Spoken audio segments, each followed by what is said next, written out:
Um outro fator pertinente à transmissão de RF é o comprimento de onda. O comprimento de onda é a distância entre ou duas cristas dessa onda, ou dois vales, ou dois nós. Já vou explicar para ficar um pouco mais simples. Nessa imagem que você tem aí na apresentação, eu tenho um exemplo de uma senoide aqui, né, de uma onda senoidal, igualzinho a gente estava falando lá sobre frequência, e a gente precisa medir esse comprimento de onda. Esse comprimento de onda ele é medido a distância entre uma crista e outra, ou entre um vale e outro, ou mesmo se eu pegar entre um nó com outro. Então, daqui até aqui vai ter a mesma distância daqui até aqui. Por que é importante essa questão da frequência? Eu falei anteriormente que, de acordo com a frequência, ela é usada por uma utilidade diferente, né? Então, raio-x vai ter uma frequência, micro-ondas vai ter outra frequência.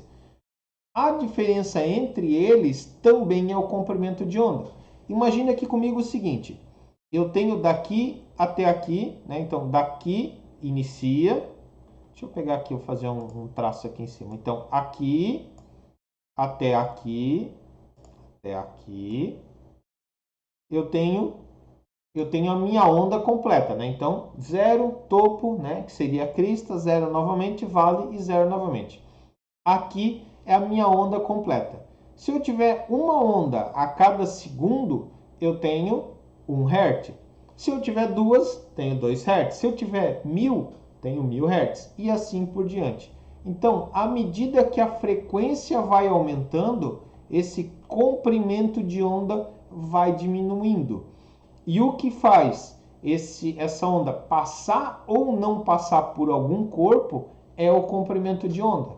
Então, o primeiro ponto importante do comprimento de onda e da frequência é essa questão: por onde que eu vou precisar passar?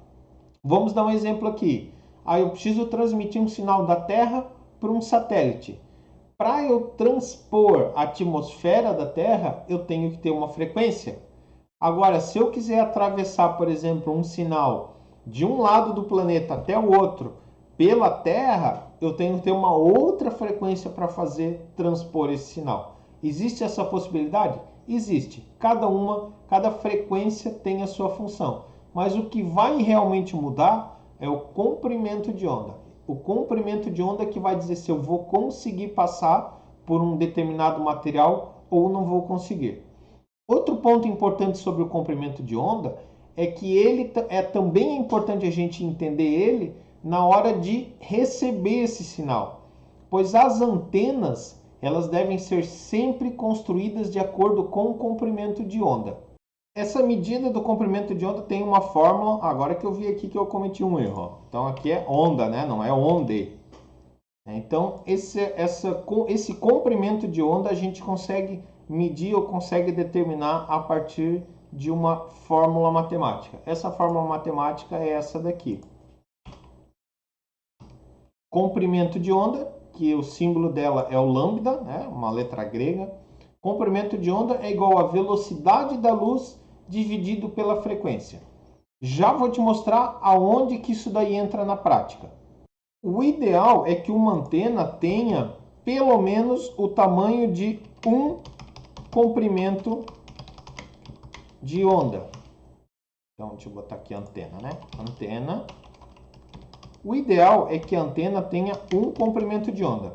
Se você pegar, por exemplo, vamos lembrar aqui essa antena de TV. A antena de TV ela tinha vários elementos e cada um no tamanho diferente. Esse tamanho desses elementos, um dos motivos é para eles captarem uma certa frequência. Cada elemento ele era construído para captar uma certa frequência. Existem outros pontos técnicos que seriam elementos de polarização e tudo mais, mas não vem ao caso. O que você precisa entender é que ele tinha aquela diferença de tamanho porque cada uma é para uma frequência diferente.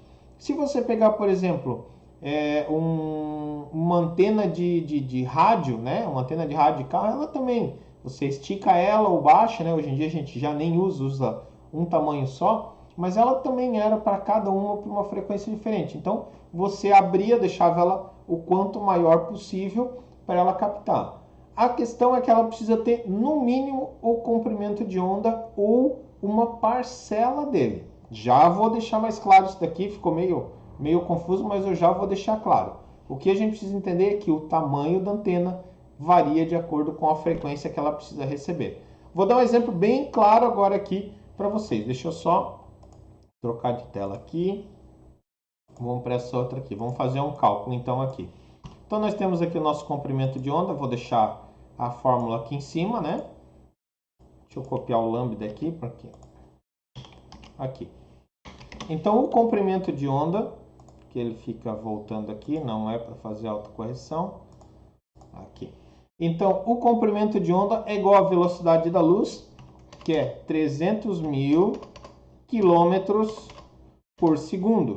Então isso daqui está em metro, 300.000, né? Então aqui a gente tem 300.000 quilômetros por segundo. Aqui está em metro, né? Então aqui a gente tem 300 milhões de metros por segundo. Dividido, deixa eu botar aqui, ó, para ficar sublinhado aqui, para ficar o dividido pela frequência.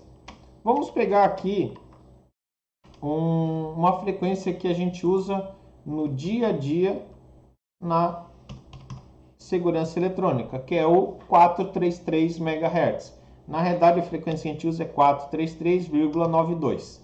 Mas vou arredondar aqui para 433 só para facilitar o cálculo, né? 433 MHz, isso é milhões de hertz. Então a gente tem 433, 433.000, 433 milhões. Lembra que quando a gente sempre falou lá de unidade, a gente sempre tem que trazer para uma unidade específica.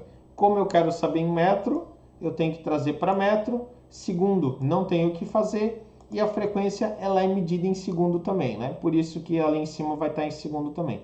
Então, aqui, hertz, né? Em hertz. Isso daqui vai ser igual... Deixa eu tirar o sublinhado. Vai ser igual a... Deixa eu pegar minha cola. 0,69 metros ou 69 centímetros aproximadamente. O que quer dizer isso daí? A antena que teria o tamanho ideal, isso é, o tamanho de um comprimento de onda de uma frequência de 433 MHz, que é a frequência que a gente usa aí nos controles remotos de portão, por exemplo, e que são usadas também nos transmissores de central de alarme sem fio, por exemplo, ele teria que ter 69 centímetros. Aí você vai me dizer, pô, Wagner, mas ali no motor eu não tenho uma antena de 69. Aquela antena ali tem um comprimentozinho ali bem menor.